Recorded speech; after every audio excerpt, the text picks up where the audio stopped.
جينا نعظكم بالإيتم نسألكم ليس ما في عنا ليات لازيني.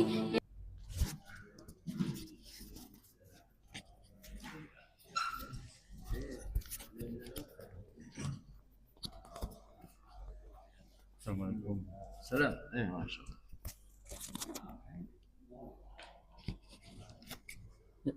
Syukran.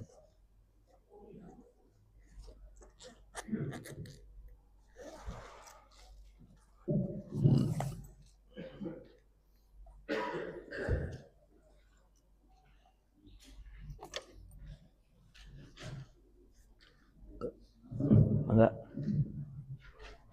Bismillahirrahmanirrahim. Assalamualaikum warahmatullahi wabarakatuh. Waalaikumsalam. Alhamdulillahirabbil alamin. Wabillahi nasta'inu ala amrihi wassalatu wassalamu ala asyrafil anbiya'i wal mursalin wa ala alihi wa sahbihi ajma'in. Rabbi shrah li sadri wa yassir li amri wahlul 'uqdatam min lisani yafqahu qawli. Bapak-bapak, ibu-ibu jamaah yang dirahmati Allah Subhanahu wa taala. Pertama-tama kita menjadikan bersyukur kepada Allah Subhanahu wa taala atas limpahan rahmat dan taufiknya sehingga kita bisa berkumpul lagi di hadiri salat itu. Tak lupa pula kita aturkan selawat dan salam kepada Nabi Muhammad SAW. Semua kita telah diperkenankan untuk senantiasa sanggup mengikuti beliau dan kita mendapatkan sifat sahabatnya di yaumil akhir. Alhamdulillah. Alhamdulillah, hari ini kita akan mendapatkan kajian ilmiah yang akan disampaikan oleh guru kita Ustaz Kiai Haji Muhammad Alu dengan tema perlawanan setan dan mengenal budayanya. Mari kita bersama-sama menyimak dengan baik agar kita bisa mendapatkan insight ilmu yang bisa kita manfaatkan dalam perjalanan hidup kita. Kepada Bapak Ustaz, silakan. Bismillahirrahmanirrahim. Assalamualaikum warahmatullahi wabarakatuh.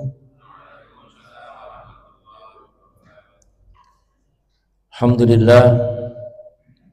Wassalatu wassalamu ala Rasulillah. Asyhadu an la ilaha illallah wahdahu la syarikalah wa asyhadu anna Muhammadan abduhu wa rasuluh la nabiyya ba'da amma ba'du. Alhamdulillah, kita bersyukur kepada Allah Subhanahu wa taala.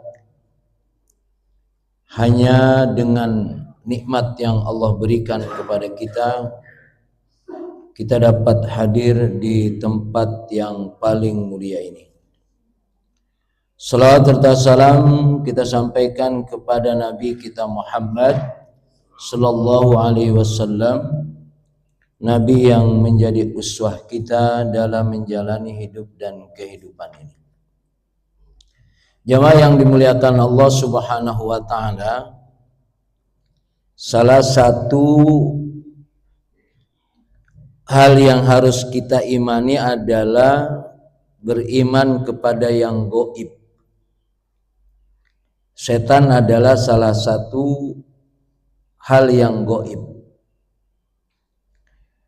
Dan dia adalah dinyatakan oleh Allah sebagai musuh kita. Inna syaitana lakum aduwwum mubin.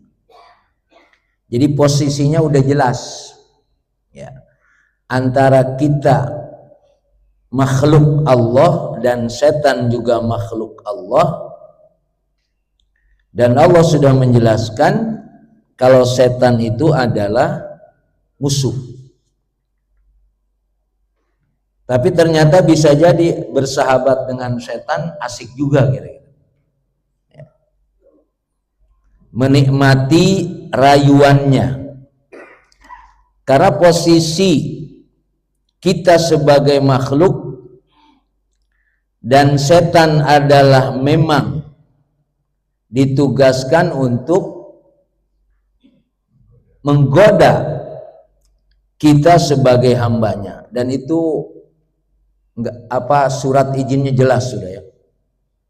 Allah memberikan izin untuk melakukan atau menggoda hambanya, walaupun kata Allah tidak akan bisa digoda oleh setan kalau orang itu ikhlas. Jadi kuncinya itu, setan tidak akan mampu menggoda kita kalau kita dalam melakukan kebaikan itu dengan ikhlas. Nah, maka dalam melakukan kebaikan ini yang terus harus kita waspadai adalah kita ini ikhlas atau tidak. Karena kalau tidak ikhlas, itu setan akan mempengaruhi kita. Di antaranya posisi setan adalah anna Rasulullah SAW qala as-syaitan yajri min ibni Adam majrad dam. Setan itu berada pada aliran darah pada diri manusia. Jadi setan itu ada pada aliran darah pada kehidupan kita. Artinya dia ada tapi tidak kelihatan. Jadi memang dulu saya sering mendengar kalau ada, ya kalau orang tua dulu kalau udah maghrib jangan main di luar rumah gitu ya. Masuk. Di bawah apa namanya? Di bawah setan. Apa namanya itu? Kong wewe ya. Itu saya melihat betul, Pak. Saya sudah melihat betul. Jadi di depan rumah saya banyak anak-anak itu yang anak-anak kecil memang. Jadi setan juga badannya sama anak kecil juga ternyata. Jadi umur 2 atau 3 tahun. Anak itu hilang memang. Sebelum maghrib hilang, enggak ketemu-temu. Adanya di mana? Adanya di kamar mandi. Ada di kamar mandi. Saya baru ngelihat itu. Cerita itu mungkin Bapak saya nggak tahu udah pernah ngalamin belum. Dia ada di kamar mandi dari mulai jam 5:30 sampai 8:30 baru ketemu. Dia bilang dia main dengan teman-temannya asik. Itu artinya setan ada memang. Itu kalau itu membawa fisik. Anak kecil nggak mungkin bisa masuk kamar mandi itu sebetulnya. Itu contoh. Makanya kalau anak-anak kecil ketika waktu itu sebelum maghrib. Sebelum maghrib.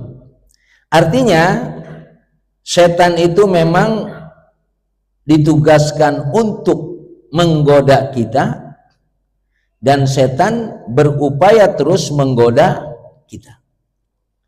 Makanya ada teori setan. Teori setan itu apa? Konsisten dalam melakukan kejahatan. Dia nggak berubah-berubah. Kalau kita mestinya konsisten dalam melakukan kebaikan. Jadi teori setan tuh istiqomahnya boleh, istiqomahnya ya. Istiqomahnya menggoda manusia. Jadi kalau setan tidak pernah berhenti melakukan keburukan. Kalau kita suka berhenti melakukan kebaikan. Minggu depan nggak usah ngaji, orang kemarin ngaji melulu. Jadi merasa melakukan kebaikan sudah cukup. Ya.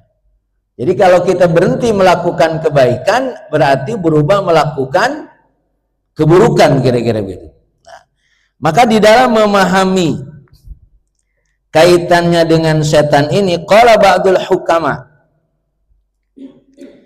nadartu min aibabin ya'ti syaitan ilal insan fa idza huwa babun min asri abwab. Ahli hikmah dia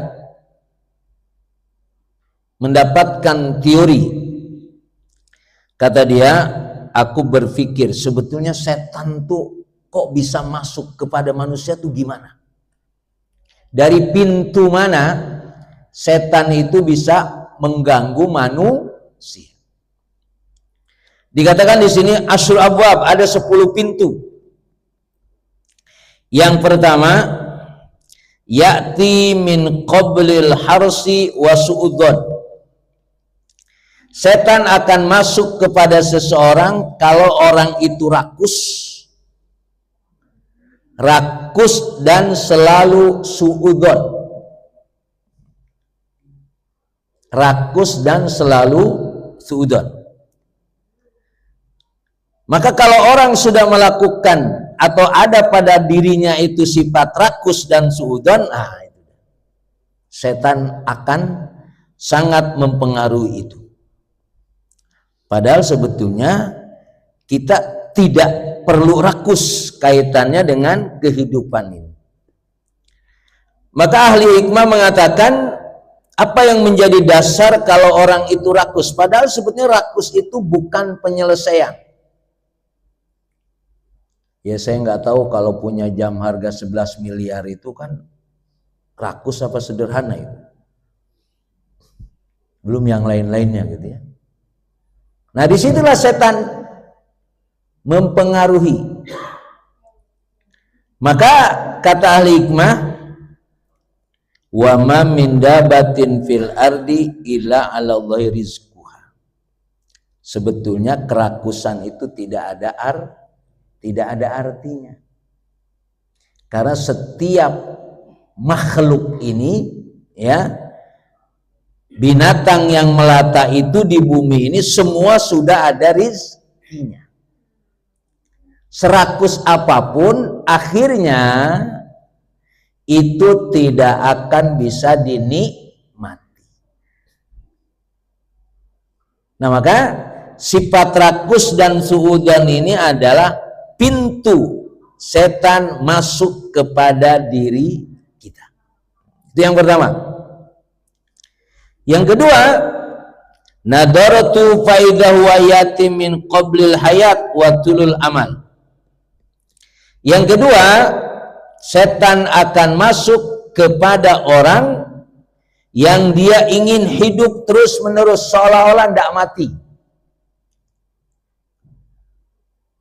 Udah 2 periode pengen nerusin lagi. Udah nggak dapat, bagaimana caranya?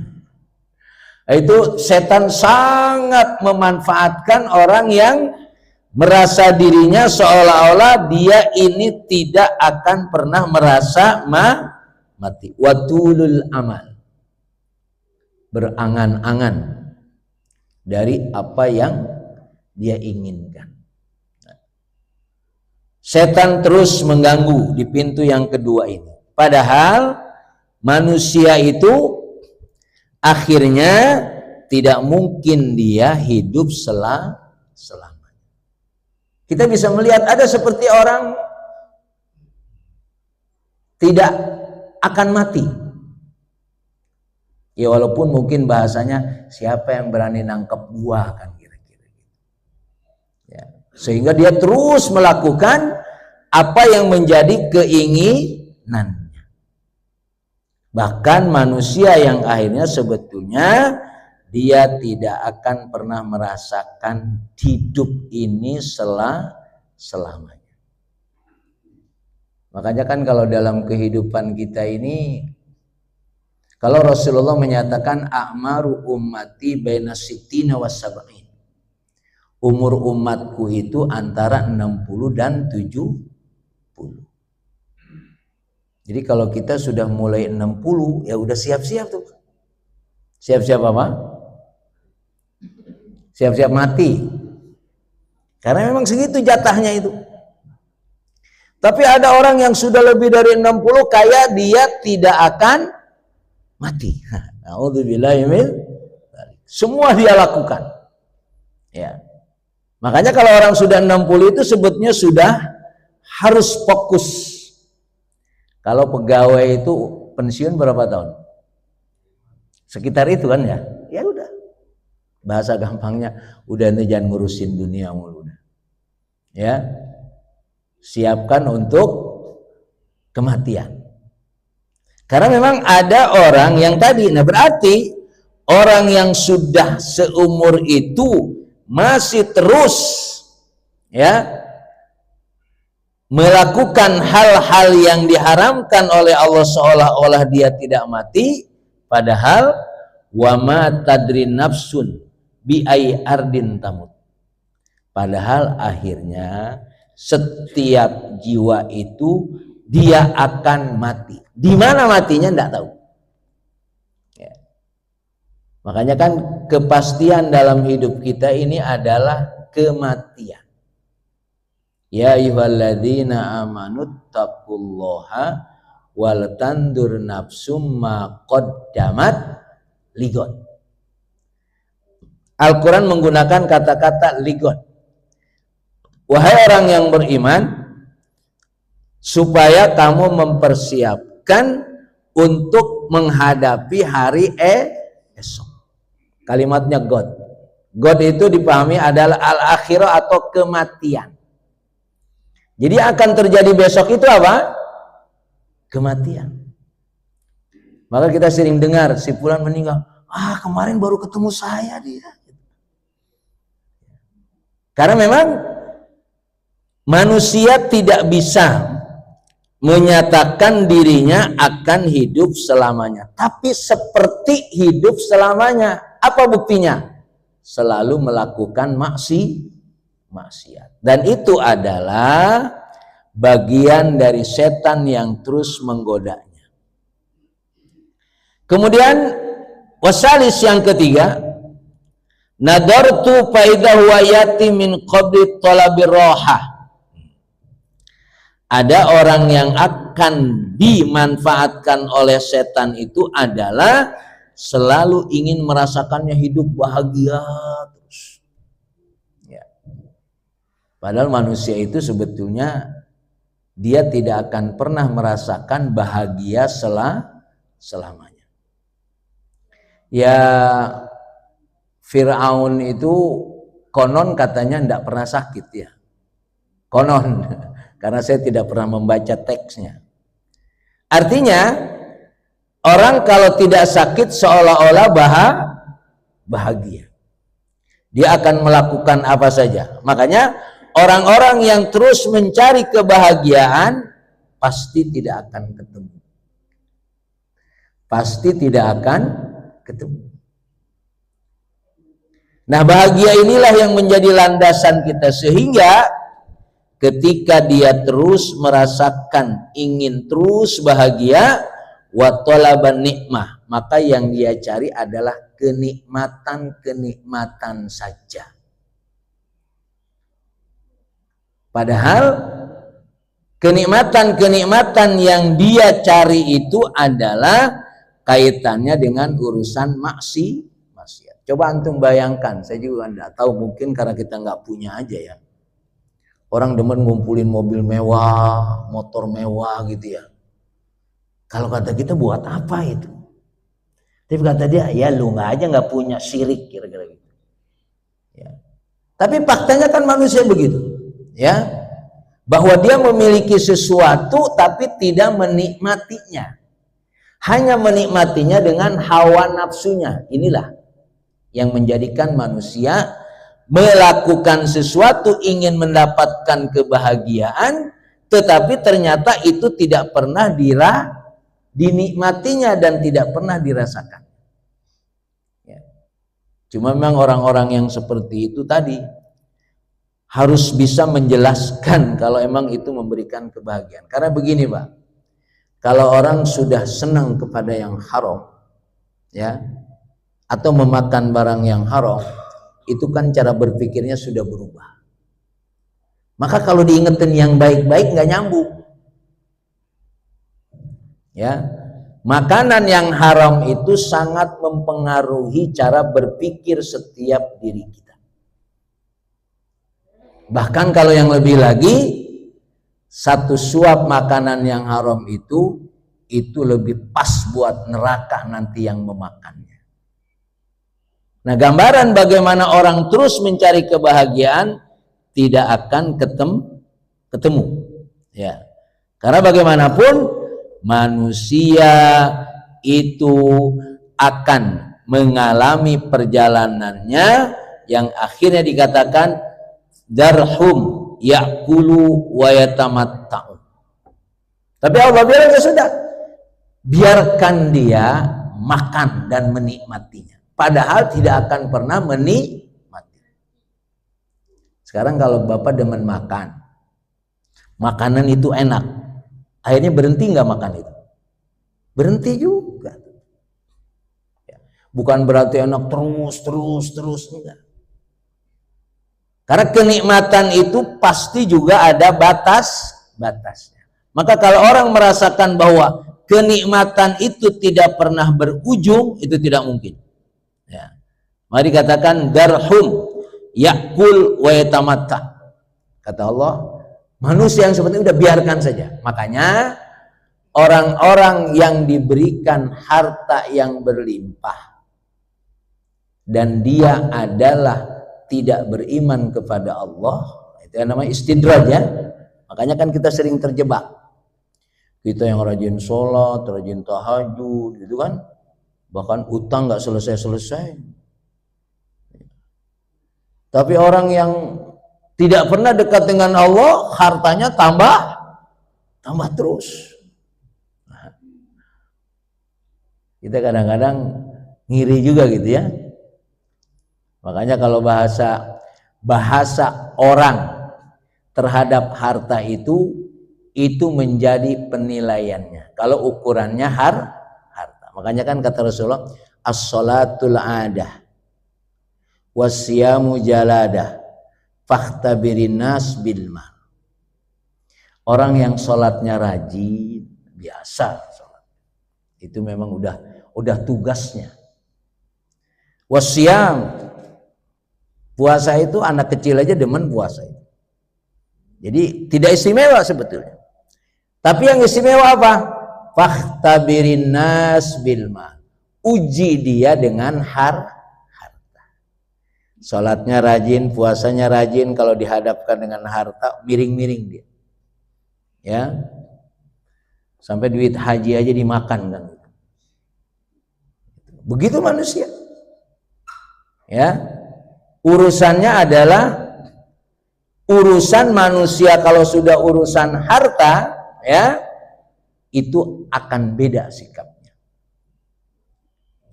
Maka kalau manusia dengan segala kebaikannya menurut kita, tapi dia belum selesai, kalau dia belum lulus diuji dengan harta. Fakhtabirin nas bil mal. Uji dia dengan harta.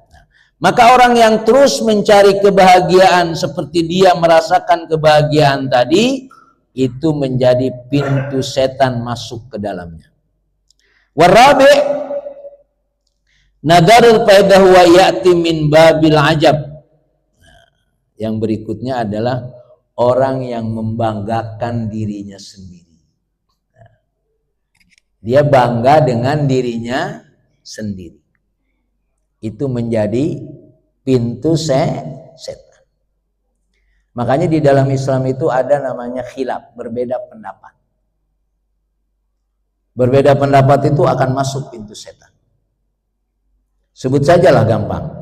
Orang yang sholat subuh, ada orang yang sholat subuh pakai kunut dan tidak pakai kunut. Kalau yang kata pakai kunut, sholat nggak pakai kunut. Ada hawa, seolah-olah yang pakai kunut benar, yang nggak pakai kunut salah. Itu pintu setan luar biasa. Ya, maka ada orang kan tidak demen, nggak mau sholat di situ. Di situ mah pakai kunut, karena dia nggak pakai kunut. Begitu berikutnya. Makanya saya sampaikan, kalau yang namanya khilaf itu dua-duanya benar. Yang pakai kunut dan tidak pakai kunut itu benar. Yang nggak benar yang mana? Yang nggak sholat, selesai itu. Kalau itu nggak ada khilaf. Ya maaf, orang tidak demen tahlilan dan nggak usah diperdebatkan. Itu setan masuk di situ. Ya. Jadi makanya Pak, kalau kita mendapatkan dalam kehidupan ini ada khilaf, berbeda, ya. Dan namanya beda itu tidak bisa dikatakan mana yang benar. Kayak kunut dan tidak kunut, pertanyaannya mana yang benar. Nah begitu pertanyaannya. Kalau mana yang benar berarti ada yang salah. Ya. Jadi yang kunut benar, yang tidak kunut benar. Pertanyaannya, kalau mau diteliti lagi, mana yang lebih utama? Kalau mau, ya, pertanyaannya bukan mana yang benar. Dan begitu berikutnya. Sholat di rumah boleh nggak bapak-bapak? Boleh nggak? Boleh. Mana yang lebih utama? Sholat di rumah apa sholat? Yang sholat di rumah biarin aja, jangan diomelin dulu. Ya, kita tidak boleh lalu merasa bangga kita suka sholat di masjid. Makanya setan itu juga memanfaatkan orang yang ujub, sombong pada dirinya seolah-olah banyak melakukan kebaikan. Ada yang perlu kita waspadai. Hati-hati kita dalam melakukan kebaikan. Karena bisa jadi kita melakukan kebaikannya karena hawa nafsu. Kalau melakukan keburukan jelas itu. Ya. Dasar orang melakukan keburukan pasti hawa nafsu. Pertanyaannya, ada enggak orang yang melakukan kebaikan dengan hawa nafsu? Ada. Itu yang harus kita waspadai. Karena ada orang melakukan kebaikan ingin dihormati. Kalau bahasa yang berkembang, pencitraan. Pencitraan itu kan perbuatan baik itu. Ya. Tapi didasari oleh hawa nafsu. Hati-hati. Ya. Jadi kita juga tidak boleh ujub dalam melakukan. Nah, ini setan masuk di sini. Ya. Setan masuk di sini. Nanti makanya ada namanya riya. Kemudian tadi ada pencitraan. Itu karena manusia bangga dengan dirinya sendiri. Ya. Itu beberapa hal. Saya tidak akan jelaskan beberapa pintu yang masuk. Tapi yang harus saya sampaikan lebih jauh dari itu adalah memang setan itu luar biasa. Betul-betul apa? Mengejar kita untuk dia bisa sukses menjerumuskan kita sebagai manusia. Jadi makanya ya walaupun jangan selalu setan disalahin. Kadang-kadang kita nyalahin setan mulu. Kata setan, lu udah temen gua. Karena ada orang yang memang gaya hidupnya udah gaya hidup setan tadi, rakus, tamak, itu kan gaya hidup setan sudah. Pertanyaannya, setan menggoda enggak? Enggak, udah jalan sendiri dia. Ya. Jadi kita juga jangan selalu nyalahin setan. Nah, ini salah satu contoh. Ini kerjaan setan luar biasa. Ya. Idza hadara waqtas shalah. Ini setan nih. Kalau pagi-pagi memang kalau subuh itu kan setan, kita bangun itu kan ada 3 ikatan, kita diikat setan. Begitu kita mau bangun, diikat. Kalau udah duduk, ikatan satu putus. Dari duduk kita menuju toilet. Makanya kalau toilet, menuju toilet jangan suka ada sofa, nanti takut mampir lagi. Ya. Lumayan lah, ntar berapa menit lagi gitu, duduk lagi dia. Ya. Itu diikat lagi udah. Makanya dari tempat tidur kita menuju toilet, itu sudah putus 2. Wudu ya. Nah, kalau udah sholat, nah itu selesai 3. Tapi setan tetap terus. Nah, di sini saya baca nih. Idza hadara waktu sholat amara iblis junudahu bi ayatafarraqu wa yatunan nas. Apabila waktu sholat datang, iblis ini kan komandannya setan, iblis. Ya.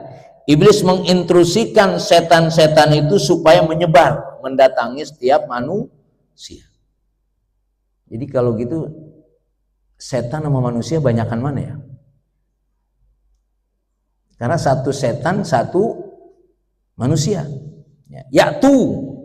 Ya'tunas wa yusgiluhum an salatahum. Ketika waktu sholat datang, ya, setan mempengaruhi orang itu dengan kesibukannya. Ya. Kalau subuh sih memang waktu tidur. Kalau secara hukum waktu tidur kan memang orang tidur itu kan bebas hukum, Pak, ya. Ya, maka kadang-kadang kalau orang, kenapa ente nggak ke masjid? Kesiangan. Karena secara syariat halal sah itu. Cuma masalahnya kesiangannya setiap hari, itu masalah baru. Ya, kalau kesiangan itu kan kadang-kadang. Nah, wa yusgiluhum an salatihim, dia dibikin sibuk oleh setan. Fayaji'u syaiton ilaman arada sholah fayusgiduhum liyuakhiruha an waktiha. Ketika itu setan mempengaruhinya supaya dia berhadapan dengan kesibukan sehingga sholatnya ditunda. Bapak pernah merasakan itu?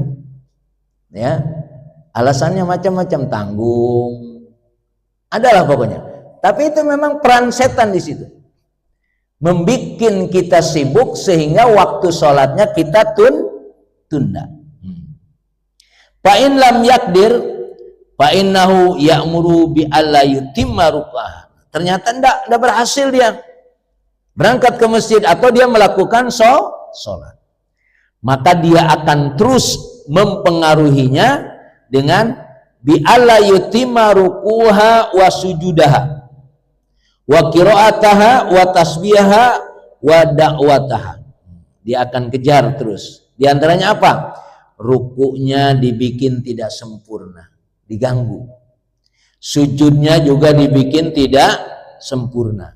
Bacaannya juga enggak mau yang panjang-panjang. Bapak kalau sholat sendirian baca surahnya yang panjang yang pendek. Nah, itu berarti ngapain nanti baca yang panjang yang pendek aja. Ya CS. Inna atoina sama kulhu. Ya. Trikul. Itu tanpa sadar itu setan mengarahkan itu.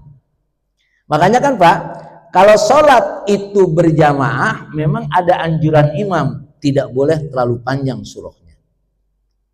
Tapi kalau sholat sendirian dianjurkan panjang. Kita terbalik. Ya. Karena memang setan punya, salah satunya adalah ketika orang itu diganggu supaya dia tidak cepat melakukan sholat, ternyata nggak sanggup. Akhirnya orang sholat juga masih ada jalan lain. Dia goda, tidak sempurna rukuknya, tidak sempurna sujudnya, tidak sempurna bacaannya. Kalau saya memahaminya bacaannya yang pendek-pendek aja. Atau kalau perlu nggak usah baca surah, baca Fatihah aja. Orang baca Fatihah juga boleh sih, kira-kira gitu ya. Nah, itu sebetulnya alladzi yuwaswisu fi sudurin nas. Begitu juga dia, terutama kalau udah assalamualaikum, ya, diusahakan supaya nggak usah lama-lama, suruh buru-buru keluar. Itu memang setan punya tugas itu. Makanya kita ada melihat kan orang assalamualaikum, Allahumma lantas kabur. Ya. Itu memang ada. Ya, saya pernah bertanya, saya kan pernah memperhatiin juga. Ente kenapa sih kalau sholat buru-buru aja pulang? Enggak tahu Ustaz, kalau udah sholat pengen pulang di rumah ngapain? Kagak ngapa-ngapain. Itu memang kerjaan setan. Ya. Fa'in lam yastati, ternyata rukunya bagus. Pokoknya semuanya sholatnya bagus. Fa'in lam yastati fanu yusgilu qalbahu bi isghalid dunya. Kalau memang rukunya bagus, sujudnya bagus, tapi tetap lagi sholat kita diganggu, selalu ingat dunia. Kalau itu terasa dah itu, ya. Yang tadinya lupa-lupa juga malah ingat. Ya. Itu memang setan berusaha sampai ke situ. Fa in lam yaqdir ala syai'in min dalika, Amara iblis bi ayyu yu'asik hada syaitan. Nah, ini ternyata setan juga kalau tidak bisa melaksanakan tugas itu dihukum. Tadi kan dia tugasnya menggoda supaya dia tidak sholat atau mengakhirkan sholat, nggak berhasil. Kemudian setelah dia berangkat sholat mengganggu bacaannya supaya tidak khusyuk, nggak berhasil, ternyata dihukum. Apa dikatakan di sini? Fa in lam yakdir ala syai' min dalika, kalau dia tidak sanggup menggoda itu sampai orang salatnya sempurna betul, amara iblis bi ayyusaq hada syaitan. Nah, kata komandannya, ikat dia. Setan tadi karena tidak bisa melaksanakan tugas, akhirnya diikat, Bu. Setelah diikat gimanain? Ya, wa yudzafu bihi fil bahri. Setan yang tidak sukses tadi menggoda kita, dia diikat sesuai perintah bosnya setan, yaitu iblis. Setelah diikat dibuang kemana? Ke laut. Jadi laut itu adalah gudangnya setan. Ya, dibuang ke laut. Sama dengan ketika orang sakit. Orang sakit itu satu, malaikat mengambil kekuatannya sehingga orang sakit itu lemes. Kedua, malaikat mengambil nikmat makannya. Ketiga, malaikat mengambil orang sakit itu pasti wajahnya tidak cerah. Yang keempat, mengambil dosanya. Ya, malaikat. Ketika dia udah mau sehat, ya, ini pada pertemuan yang lalu saya jelaskan tentang sakit. Ketika dia mau sehat, nafsu makannya dikembalikan, badannya dikuatkan, wajahnya cerah lagi. Yang nggak dikembalikan dosanya, karena dia sudah sabar menghadapi sakit. Kata malaikat, gimana saya yang megang dosa ini, kok saya nggak suruh ngembaliin? Nah, kata Allah, dia ridho, ikhlas. Nah, dosanya buangnya kemana? Ke laut juga, Pak. Ya, buangnya ke laut. Jadi setan yang tidak bisa menggoda manusia tadi itu diikat oleh temannya sesuai dengan instruksi iblis, ya. Dia dibuangnya ke laut. Fa in kana yaqdiru ala syai'in min dalika fa innahu yukrimuhu. Kalau dia sukses, nah, itu pangkatnya naik, kira-kira dimuliakan. Ya makanya Bajar kan kalau sukses terus naik nggak gajinya. Begitu tuh. Kalau istilah di dunia, ya, terus dia bisa mempengaruhi itu. Jadi Bajar itu apa? Setan. Ya, gampangnya setan. Karena dia memfasilitasi orang melakukan keburukan tapi dibilang baik. Dan kalau dia tidak berhasil, pasti diturunin gajinya. Kan katanya gajinya Bajar itu 30 jutaan. Ya, kalau dia berhasil naik lagi. Sama, ya. Ini juga sama. Ketika dia bisa menggoda kita, ya, dia yukrimuhu. Dia juga sama diberikan kehormatan. Tapi kalau tidak, diikat, dibuang ke laut. Nah, makanya tetap jadikan setan itu adalah dia sebagai musuh. Al-mu'min baina khamsi syada'id. Orang mukmin ini memang berhadapan dengan 5 masalah. Jadi kalau kita sudah jadi orang mukmin tetap tidak aman, Pak. Ya, masih tetap berhadapan dengan masalah. Apa masalah orang mukmin? Mukmin yahsuduhu. Orang mukmin itu juga sering dihasad. Orang mukmin gitu. Jadi kalau kita udah merasa orang mukmin tidak aman, mesti ada orang dengki sama kita. Ya, mesti ada orang dengki. Orang ya mengatakan apa sajalah. Makanya orang mukmin juga, Rasulullah aja kan bahkan dibilang macam-macam ya, apalagi kita. Yang kedua, wa munafik yubghiduhu. Orang munafik benci sama orang mukmin. Bapak siap dibenci. Makanya kalau dibenci orang tenang aja.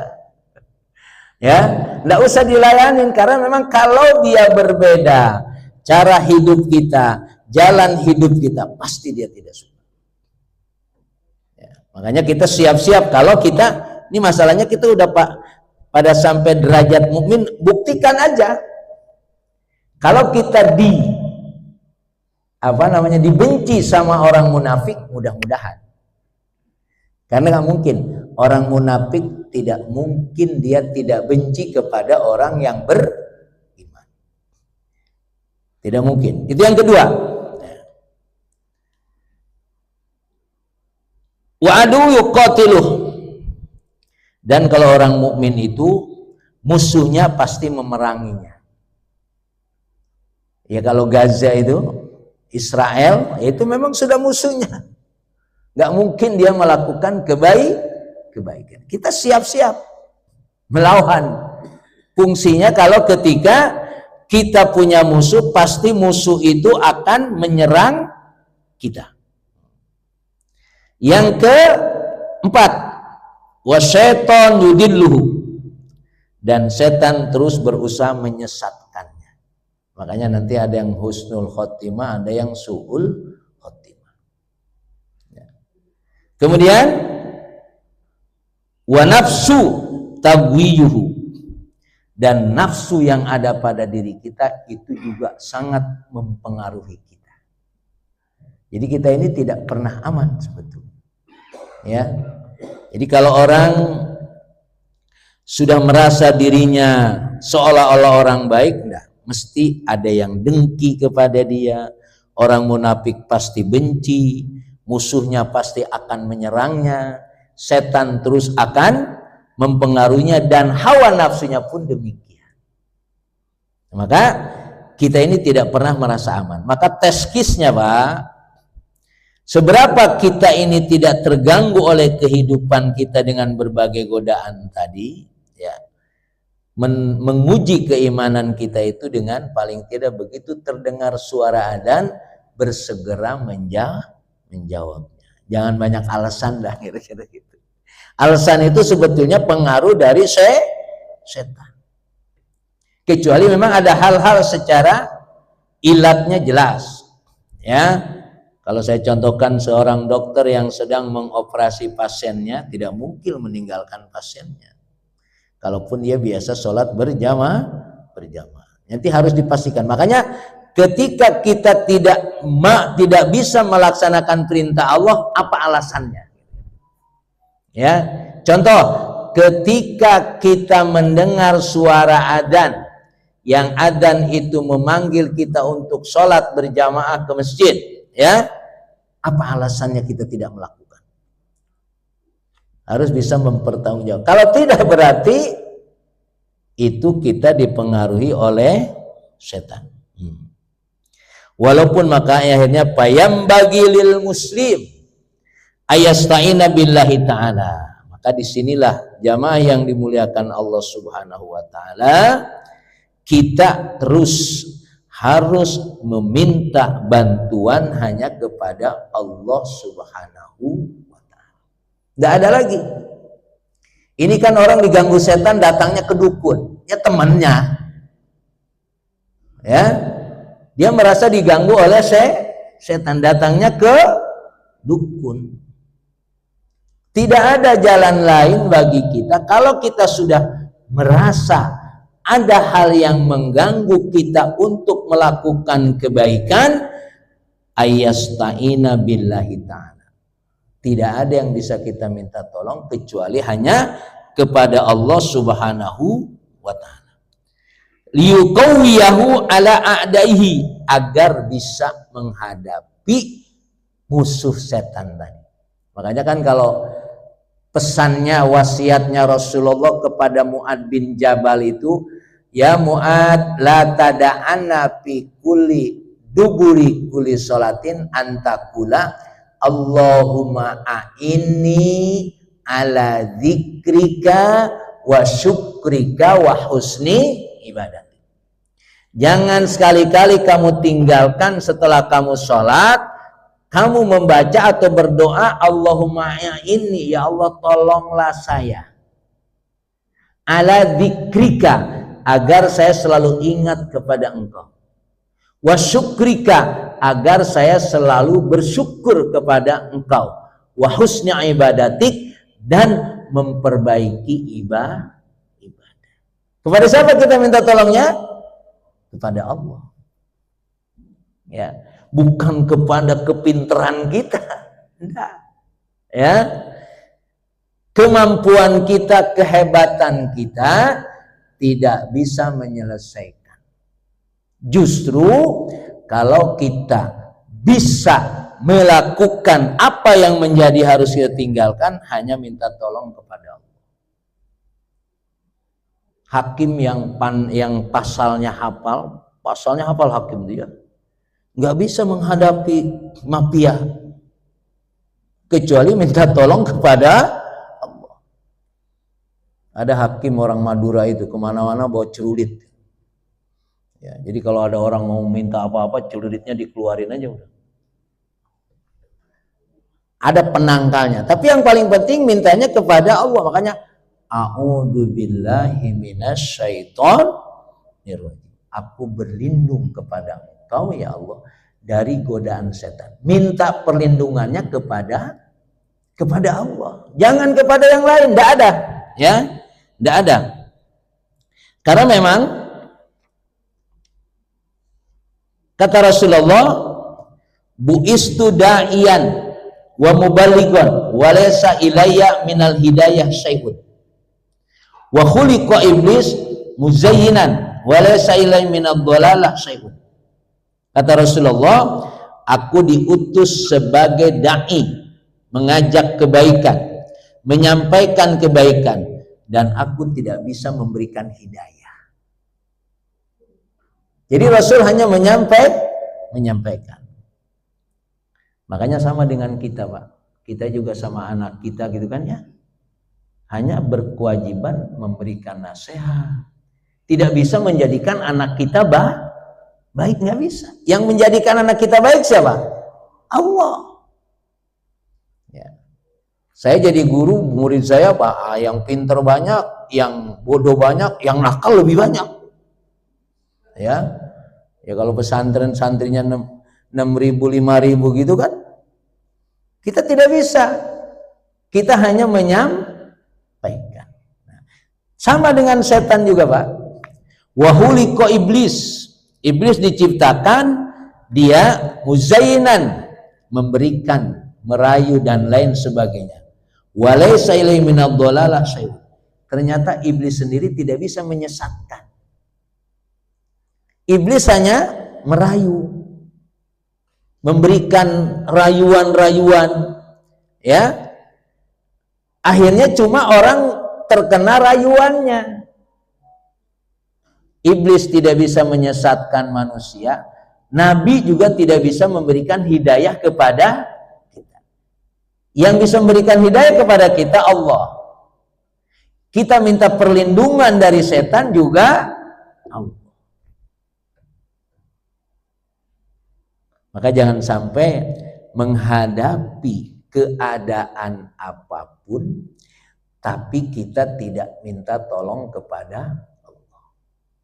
Wa idza sa'alta fas'alillah. Wa idza sta'anta fasta'in billah. Cuma memang Pak, di dalam surat Fatihah, iyyaka na'budu wa iyyaka nasta'in. Hanya kepada Engkaulah kami menyembah dan hanya kepada Engkau kami minta pertolongan. Na'budunya bisa benar. Ya. Orang menyembah Allah, mengabdi kepada Allah bisa benar. Tapi kalau ada masalah, biasanya orang juga tidak hanya lari kepada Allah.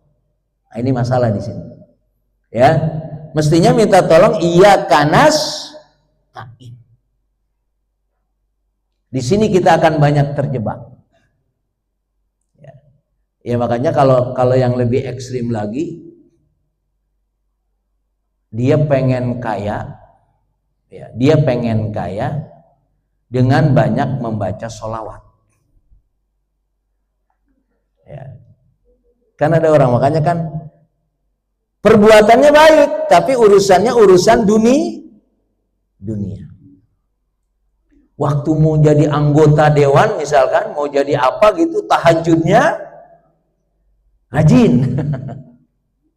Kita ingin sesuatu itu melakukan tahajudnya rajin. Begitu sudah lewat, berhenti tahajudnya. Kalau Allah menyatakan wa idza masal insana durru da'ana li jambi au qa'idan au qa'imah falamma kasyafna nudurrahu marra ka'alam yaduna ila durri massah. Ketika orang berhadapan dengan musibah, dia terus berdoa kepada Allah. Lagi duduk dia berdoa, lagi berdiri dia berdoa, lagi berbaring dia berdoa. Tapi begitu masalahnya selesai, doanya berhenti. Artinya tadi, mengabdi kepada Allahnya benar, tapi ketika minta tolongnya tidak konsisten. Ini yang menjadi masalah buat kita. Ya, na'budunya benar tapi nasta'innya keliru. Ya, nasta'innya keliru. Padahal tadi, ya, yang bisa memberikan kepada kita itu semua adalah hanya Allah. Wa idza sa'alta fas'alillah.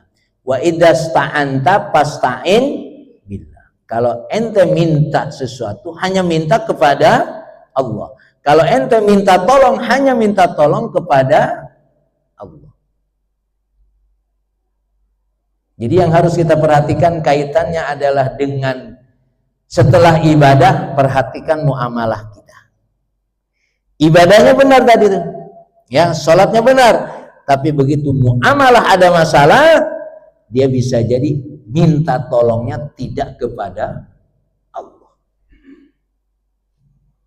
Karena posisi Nabi yang dia adalah mubalik atau da'i, menyampaikan, dia juga tidak bisa memberikan hidayah. Setan juga tidak bisa menyesatkan. Inna kaida syaitan dhaif. Setan itu sangat lemah ketika berhadapan dengan kita sebetulnya. Tapi faktanya kita sering kalah nggak sama setan. Nah ini, ya, kita ini adalah makhluk yang sangat utama, yang sangat mulia sebetulnya. Dan setan adalah bagian dari makhluk yang tidak semulia kita. Tapi pada kenyataannya manusia dikalahkan dengan setan. Maka ciri-ciri orang bodoh, alamatul jahil. Pertama, al-ghadabu min ghairi syai'. Orang marah tidak jelas marahnya apa. Ada orang tahu-tahu marah aja, kenapa marahnya?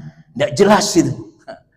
Itu orang bodoh, karena memang dipengaruhi oleh setan. Yang kedua, ittiba'un nafsi fil batin. Mengikuti hawa nafsu dalam melakukan keburukan. Itu ciri-ciri orang bodoh. Jadi koruptor itu bodoh, makanya orang bodoh melakukan hal yang diperintahkan oleh setan. Itu bodoh. Ya, indikasinya ke situ. Yang ketiga, infakul mal fi ghairi haq. Dia berinfak tapi duitnya duit haram. Atau mengeluarkan uang untuk yang tidak sesuai dengan perintah Allah. Ya saya nggak tahu kalau demo itu juga dibiayain orang gitu kan. Ya, itu ngeluarin duit nggak tuh? Nah itu dia, bodoh dia. Ya. Cuma kalimat bodoh ini menjadi istimewa nanti. Justru gara-gara bodoh itu dia banyak berhasil.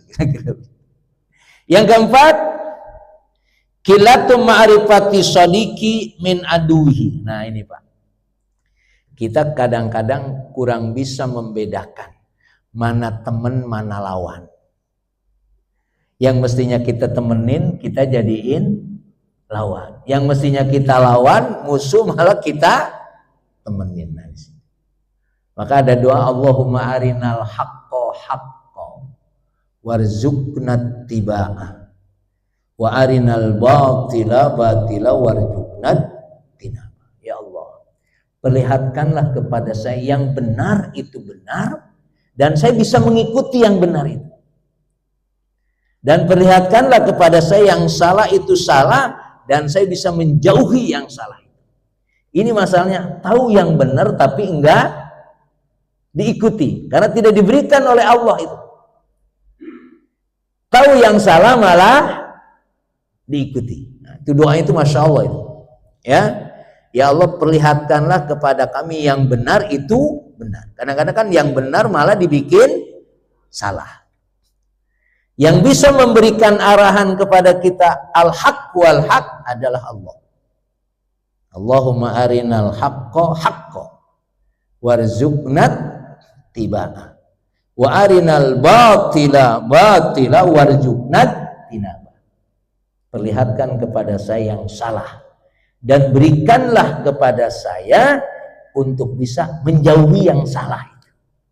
Malah ini deketin. Nah, itu qillatu ma'rifati sodiqi min aduhi. Dia tidak bisa membedakan mana yang harus dijadikan teman, mana yang harus dijadikan musuh. Yakhtar ta'ata syaitan ala ta'atillah. Dia milih taat kepada syaitan daripada taat kepada Allah.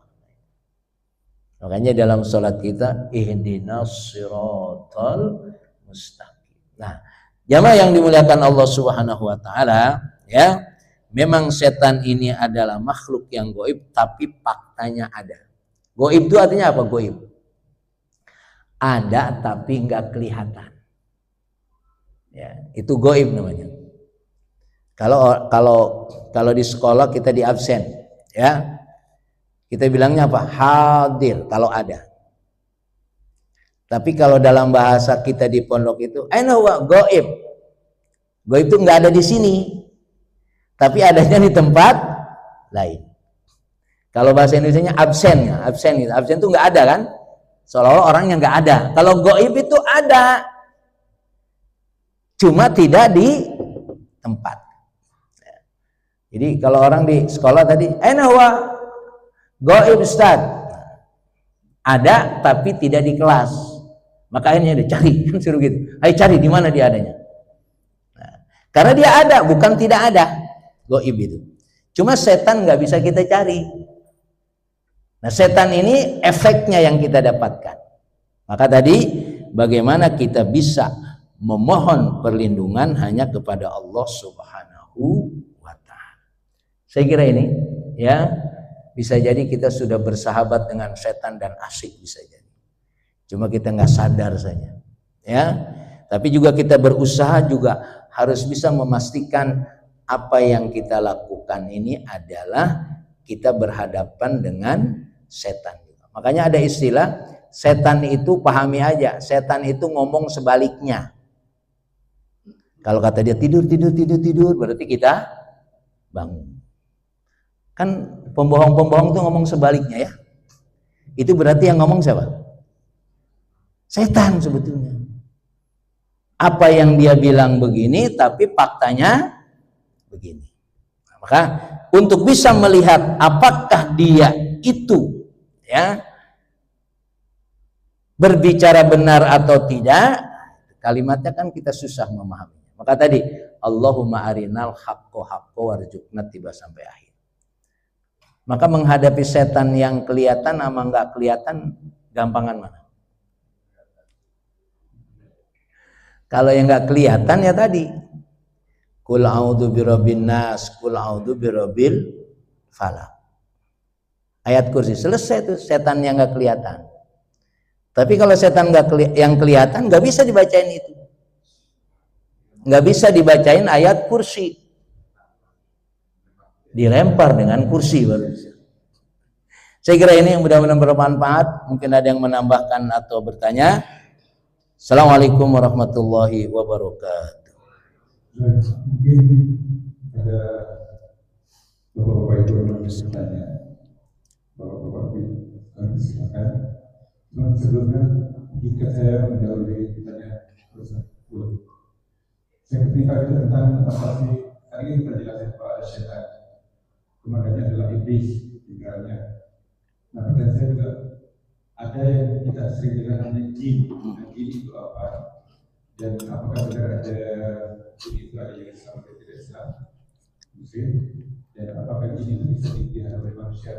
Apakah itu benar? Jadi jin itu adalah dulunya dia adalah, makanya ada jin muslim. Dia taat, karena nggak ketaat akhirnya jadi iblis. Makanya minal jinnati wan nas. Manusia itu baik, jin itu baik, tapi tetap yuwaswis. Jadi jin itu dulunya makhluk yang baik. Karena dia tidak baik, akhirnya menjadikan dia iblis atau setan. Sama dengan kita. Kita makhluk baik bukan?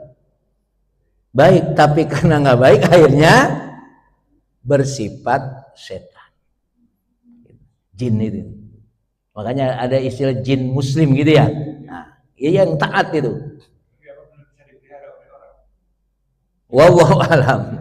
Kalau itu saya tidak bisa mungkin ada orang yang memelihara itu. Tapi saya tidak bisa menjelaskan karena saya tidak punya itu. Katanya ada orang yang punya jin, ada. Wallahu alam. Tapi saya tidak berani menjelaskan karena saya tidak punya itu. Ya. Jadi memang kebaikan itu ada pada jin, tapi kalau dia meninggalkan kebaikan maka berubah jadi setan. Fadol. Ya. Dengan orang yang lahir dari sejak lahir dia bisa melihat jin, walaupun dia nggak pernah minum macam-macam. Ya. Saya tidak tahu itu. Saya punya keponakan begitu. Dan bisa bermain-main dengan setan. Bisa. Ternyata itu susah dihilangkannya itu. Dia bisa bermain dengan setan. Jadi ponakan saya itu sampai hari ini. Jadi dulu pesantren di Darul Qolam Jadi kalau dia lagi belajar, datang teman-temannya itu ngajak main. Itu berupaya untuk dihilangkannya nggak bisa itu. Artinya nggak ada orang yang bisa. Saya nggak tahu sampai hari ini ada atau enggak. Jadi ketika waktu itu kita sedang tahlilan, keponakan saya meninggal, tahlilan. Dia bisa ngelihat tuh keponakannya datang, keponakan saya datang. Faktanya itu ada, ya, itu memang ada. Saya tidak tahu itu katanya dari keturunan-keturunannya yang sudah dulu-dulu. Turunlah kepada yang kesekiannya. Tapi memang itu ada terbukti. Sebagaimana saya bilang tadi, ada anak di kolong wewe tadi bawah itu ada. Susah dibuktikan, susah di ini, tapi buktinya ada. Dia cerita, bisa ngelihat memang itu. Cuma kalau ditanya enggak. Kalau ditanya dia nggak mau cerita, tapi kalau dicerita sendiri dia bisa. Jadi kalau misalnya ada nggak, dia diam nggak ada jawab, dia nggak komentar. Tapi kalau dia bisa komentar sendiri, wallahu alam, begitu adanya. Tapi yang jelas memang itu ada. Tapi memang soal nanti memang kan ada juga kan kalau para nabi ketemu dengan jin, dengan setan, kalau itu memang jelas. Itu ada memang ya. Dia bisa kan diutuslah. Ini sebenarnya ada di sini nih. Diutuslah jin kepada nabi oleh Allah. Kata nabi, ngapain ente kemari? Saya diutus oleh Allah ya kepada engkau ya, lalu engkau selalu bertanya kepadaku. Nah, maka pertanyaannya, siapa yang engkau tidak sukai? Ini di sini panjang ini. Yang aku benci adalah engkau, aku benci sama engkau, kata setan itu. Ya, dia bilang begitu. Siapa yang engkau benci? Yang aku benci pertama kali, engkau yang aku benci. Yang kedua adalah orang yang memiliki harta dan digunakan di jalan Allah. Itu aku benci sama orang. Jadi terjadi dialog. ya, terjadi dialog. Ya. Jadi Bapak kalau mau berdialog dengan jin takutnya jadi jin, jadi setan beneran masalahnya. Belum tentu siap. Makanya kan ada yang saya Allah alam, ya, kan ada surat jin. Konon katanya kalau orang bisa baca 40 kali baca surah itu ketemu dengan jin. Tapi saya nggak berani ngamalin. Karena kalau pas ketemu nggak sanggup, kita bisa gila. Karena jin juga nggak ganteng-banteng banget. Jadi bisa ketemu. Cuma kalau kita belum sanggup ketemu dia, nah, katanya bisa gila. Lagian nggak ada untungnya juga gitu ya. Ya begitu ya. Cukup? Al-Fatihah. A'udzubillahi minasyaitonirrajim. Bismillahirrahmanirrahim. Alhamdulillahirabbil alamin arrahmanir rahim maliki yaumiddin. Iyyaka na'budu wa iyyaka nasta'in ihdinas siratal mustaqim siratal ladzina an'amta 'alaihim ghairil maghdubi 'alaihim waladdallin. Astagfirullahaladzim. Allahumma shalli ala sayyidina Muhammad wa ala ali sayyidina Muhammad. Salim radhiyallahu ta'ala an kulli sahabati Rasulillahi ajma'in. Walhamdulillahi rabbil alamin. Allahumma a'inna ala dzikrika wa syukrika wa husni ibadatik. Allahumma inna nas'aluka ridhoka wal jannah wa na'udzubika min sakhatika wan nar. Allahumma arinal haqqa haqqan warzuqna ittiba'ah wa arinal batila batila warzuqna ijtinabah. Rabbana la tuzigh qulubana ba'da idh hadaitana wa hab lana min ladunka rahmah innaka antal wahhab. Rabbana auzi'na an nashkura ni'mataka allati an'amta 'alaina wa 'ala walidayna wa an na'mala salihan tarda wa adkhilna bi rahmatika fi 'ibadikas shalihin. Rabbana atina fid dunya hasanah wa fil akhirati hasanah wa qina adzabannar. Subhana rabbika rabbil izzati amma yasifun wassalamun alal mursalin walhamdulillahi rabbil alamin. Subhanaka Allahumma wa bihamdika asyhadu an la ilaha illa anta astaghfiruka wa atubu ilaik. Assalamualaikum warahmatullahi wabarakatuh. Baik, kepada Pak Ustaz kami ucapkan terima kasih dan kami doakan agar beliau senantiasa dilimpahkan rezeki dan kesehatan yang sehingga senantiasa bisa melakukan acara kajian dengan beliau di lain kesempatan. Baik, kepada Bapak Ibu juga kita lupa mengucapkan yang berhadir pada hari ini kami ucapkan terima kasih banyak dan kita lupa memohon maaf kita dan selama kita telah bersalah dan tidak benar.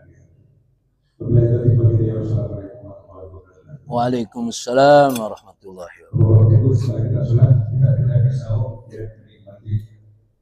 Alhamdulillah, Alhamdulillah, all praises to Allah, all praises to Allah.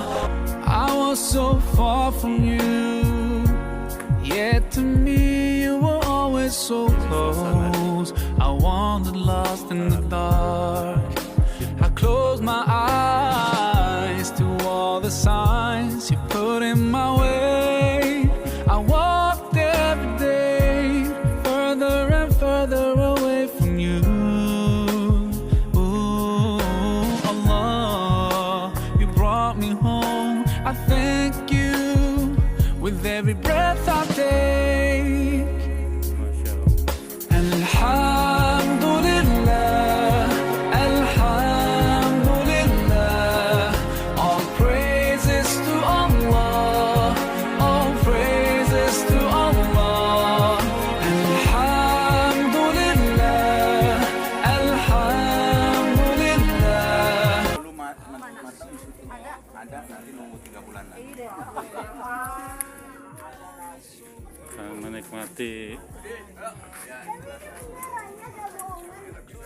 kalau kata Ustadz Mahmudi mah ini hidangan tanpa hisab. Insya Allah ya. Terima kasih Pak Adrang ya.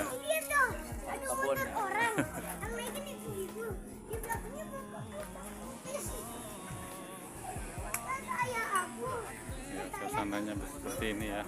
kasihan. Insya Allah berkah. Amin ya robbal alamin. Perut bagian sini segini.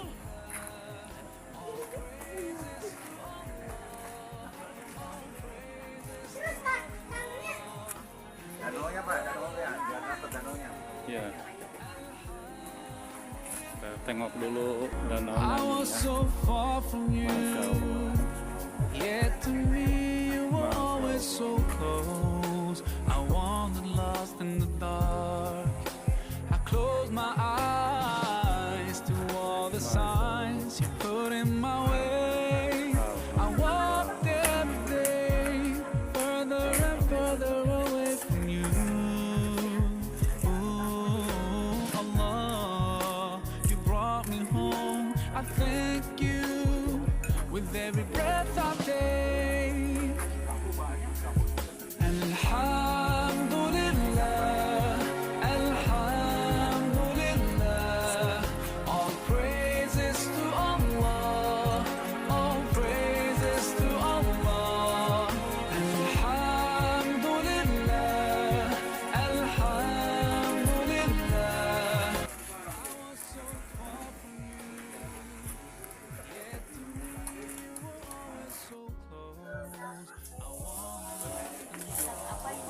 Oh.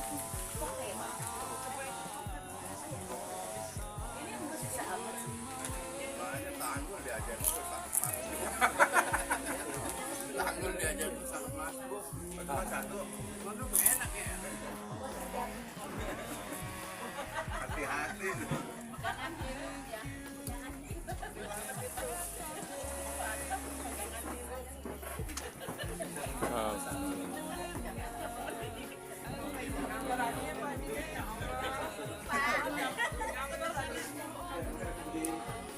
Terima kasih Pak Guru untuk talimnya, ilmunya. Masya Allah.